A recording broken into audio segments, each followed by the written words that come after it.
Hey everyone, welcome to सरकारी add once again. तो इस वीडियो में जो मैं आप सभी के साथ एक इंपॉर्टेंट अपडेट शेयर करने वाला हूं जो कि CUET PG एंट्रेंस एग्जाम 2023 से रिलेटेड है।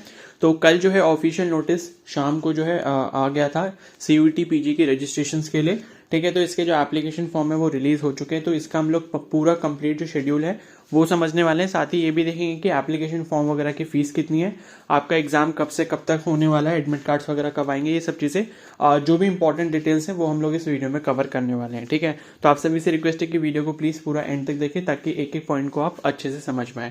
साथ ही अगर आप चैनल पर नए हैं तो जरूर सब्सक्राइब कर लें और बेल आइकन को प्रेस कर लें।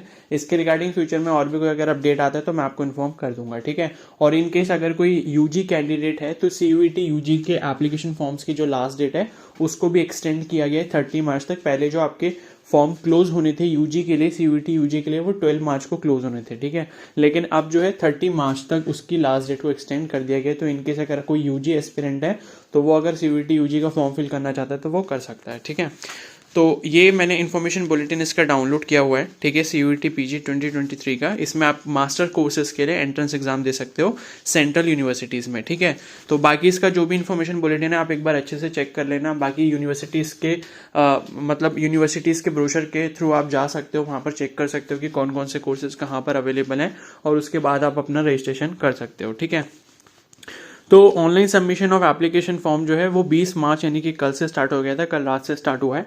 और 19 अप्रैल जो है वो उसकी लास्ट डेट है। शाम को 5 बजे तक आप जो है 19 अप्रैल को रजिस्ट्रेशन कर सकते हो। ठीक है, 19 अप्रैल इसकी डेडलाइन है।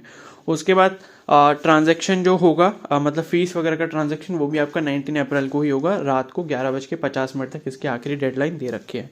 ठीक है, अब अगर हम फीस की बात करें तो इंडियन कैंडिडेट्स के लिए जो फीस है वो यहाँ पर जनरल कैटेगरी के लिए 1000 रुपीज़ दे रखी है फॉर अप टू 3 पेपर्स। तो जो भी आपके डोमेन सब्जेक्ट्स हैं उनके अकॉर्डिंग आपके टेस्ट पेपर डिसाइड होंगे।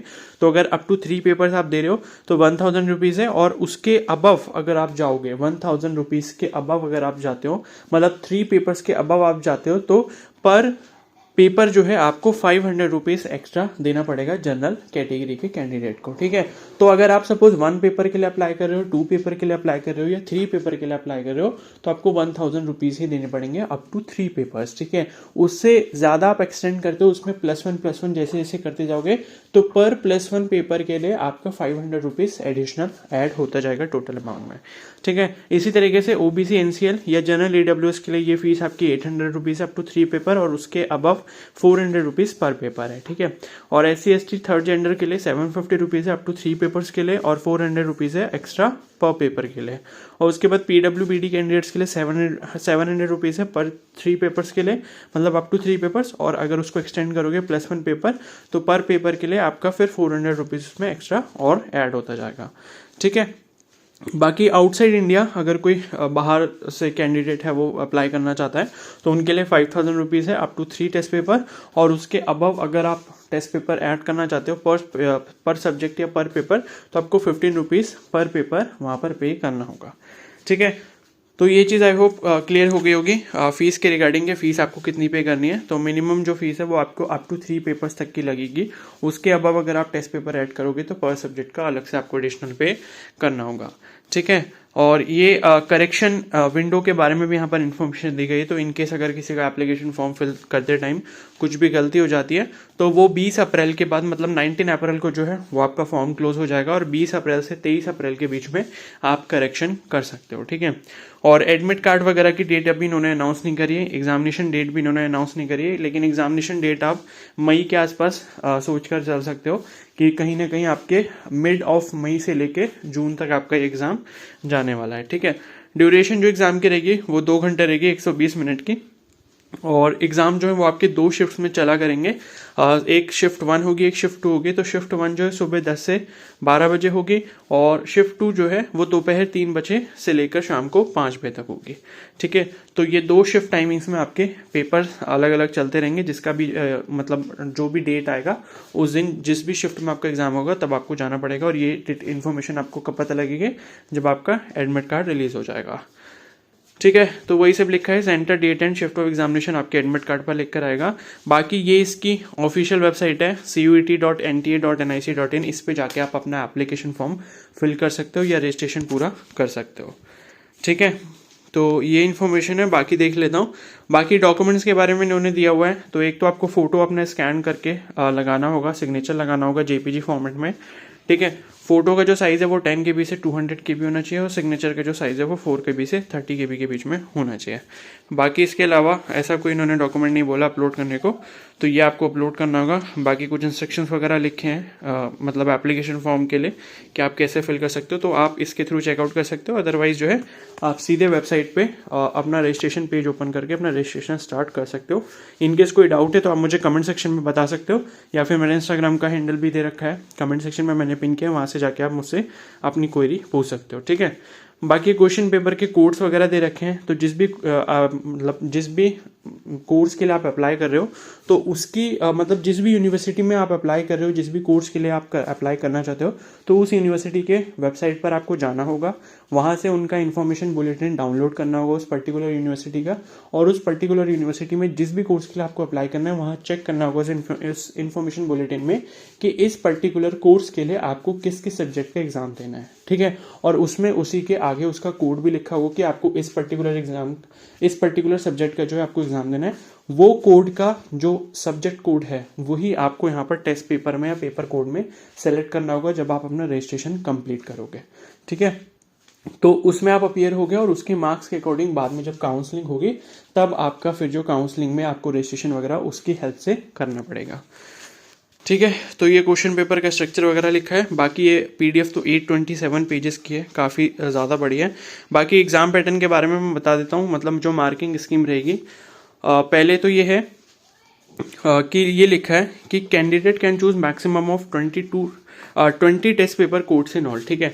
तो मैक्सिमम जो है आप 20 पेपर यहाँ पर सेलेक्ट कर सकते हो। हर क्वेश्चन पेपर में जो है 100 MCQ क्वेश्चन रहने वाले हैं, ठीक है। और each candidate has to choose language English और Hindi at the time of registration for the part A, ठीक है। तो पार्ट ए के लिए जो है आपको एक लैंग्वेज चूज करनी पड़ेगी, इंग्लिश या हिंदी, तो जो भी आप चूज करोगे उसी में आपको वहाँ पर क्वेश्चन मिलेंगे, ठीक है।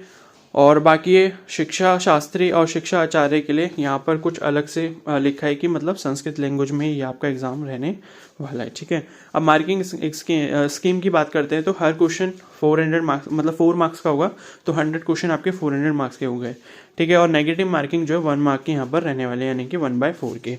और अनअटेम्प्टेड क्वेश्चन या अनअटेम्प्टेड आंसर के लिए आपको कोई भी मार्क्स यहाँ पर नहीं दिया जाएगा और ना ही काटा जाएगा, ठीक है।